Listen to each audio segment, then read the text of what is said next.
কবরস্থানে যান তো, একটু যাবেন, একটু গেলে আখিরাতের কথাটা স্মরণ হবে।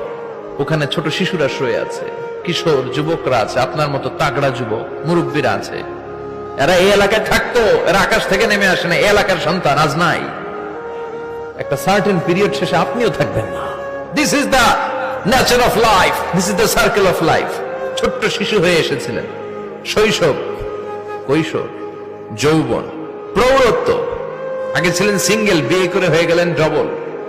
এরপরে আল্লাহ আপনাকে একটা মেয়ে দিল, এরপরে মেয়েকে বিয়ে দিয়ে শ্বশুর হলেন, এরপরে ওই মেয়ের ঘরে সন্তান হতে নানা হলেন। আর কতদিন? অনেক দিন হলো তো, অনেক লম্বা সময় পেয়েছেন আপনি।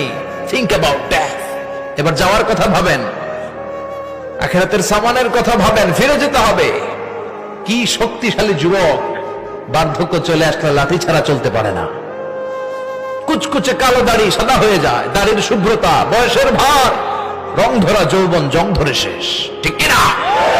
This is the circle of life. যুবক ভাইরা, এটাই জীবন, চলে যেতে হবে, কেউ থাকতে পারবে না, ঠিক কিনা?